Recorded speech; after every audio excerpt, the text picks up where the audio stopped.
안녕하세요. 법무법인 성지 파트너스입니다. 과다 노출죄. 의도하지 않았어도 음란한 행동 될 수 있어. 최근에는 법인의 과다 노출로 성범죄 신고를 받았다는 상담 문의가 증가하였습니다. 무죄 또는 과태료로 사건을 종결하기 위하여 변호인 선임을 원하는 분들도 계셨는데요. 덥다고 하더라도 성기나 엉덩이 등을 공연히 노출한다면 형사처벌을 받을 수 있다는 점을 간과해서는 안 되겠습니다.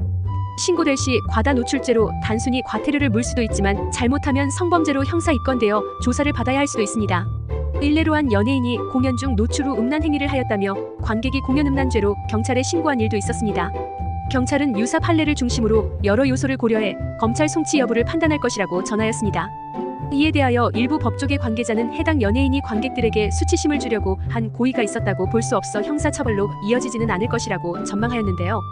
상대방에게 성적 수치심을 줄 수 있는 성적 행위를 연상시키는 행위, 과한 노출 행위는 일반인에게도 공연 음란죄 혐의를 불러올 수 있기에 유의하여야 합니다. 과다 노출죄와 공연 음란죄 처벌 수위는 형법에 명시된 공연 음란죄는 성범죄 중 하나로 형사처벌까지 이루어집니다. 공연이 음란한 행위를 한 자로 1년 이하의 징역, 500만 원 이하의 벌금 등에 처합니다. 대법원 판결에 따르면 음란한 행위는 일반 보통인의 성욕을 자극하여 성적 흥분을 유발하고 정상적인 성적 수치심을 해하여 성적 도의관념에 반하는 행위를 가리킵니다. 다만 이 행위가 반드시 성행위를 묘사하거나 성적인 의도를 표출할 것을 요하는 것은 아니라는 단서가 있습니다. 이에 따르면 본인이 의도하지 않았더라도 상대방이 수치심 등을 느꼈다면 공연 음란죄 혐의를 받을 위험이 있습니다. 특히 공연 음란죄는 경범죄처벌법에 따른 과다 노출죄와 법적 다툼이 자주 일어나고는 합니다. 공개된 장소에서 공공연하게 성기, 엉덩이 등의 신체의 주요한 부위를 노출하여 다른 사람에게 부끄러운 느낌이나 불쾌감을 주었다면 경범죄처벌법에 따라 10만 원 이하의 벌금 등에 처하는데요. 이러한 과다 노출죄가 진술을 잘못하면 성범죄에 해당하는 공연 음란죄로도 처벌될 수 있는 것입니다. 일례로 조각상 앞에서 바지와 속옷을 내리고 하반신을 노출한 남성은 과다 노출죄가 아닌 성범죄에 해당하는 공연 음란죄로 유죄 선고를 받았습니다. 성범죄 유죄 선고를 받는다면 벌금 이외에도 취업 제한이나 신상정보 등록 공개와 같은 보안 처분도 이루어질 수 있기에 조심하여야 합니다. 보안 처분으로 사회생활에 큰 제약을 받을 수 있습니다. 또한 무대응하거나 핑계로 혐의를 피하려고 할 경우 높은 형량이 선고될 수 있다는 점도 감안하여 사건이 더욱 커지지 않도록 변호인을 선임하여 대응할 필요가 있겠습니다. 과다 노출죄가 왜 성범죄로 판단될 수 있는지 궁금하시다면 다음의 사례를 확인하여 주십시오. 지하철에서 성기 노출. 공연 음란일까? 과다 노출일까? A씨는 사람이 북적이는 퇴근 시간대에 지하철을 탑승하여 한 여성의 앞에 섰습니다. 그때 바지 지퍼를 열고 발기된 성기를 꺼낸 채 10분가량 있었습니다. 앞에 앉아있던 여성이 그 모습을 발견하였고 소리를 질러 주변의 상황을 알렸습니다. 그리고 경찰에 신고하였습니다. 피해자는 경찰 조사 과정에서 A씨의 성기를 본 후 A씨와 눈을 마주쳤음에도 A씨가 가만히 있어서 소리를 지르게 되었다고 밝혔습니다. 피해자와 A씨의 모습을 목격한 B씨도 피해자가 주변에 도움을 요청하자 그때서야 A씨가 지퍼를 올렸다고 진술하였습니다.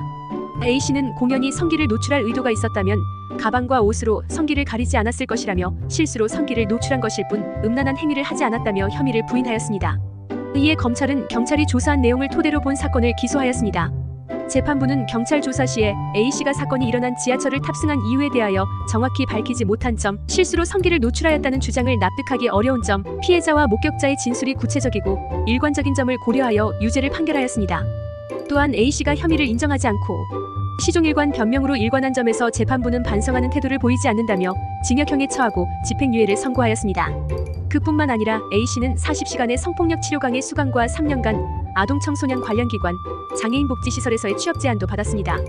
잘못된 진술로 성범죄 유죄 후 보안 처분.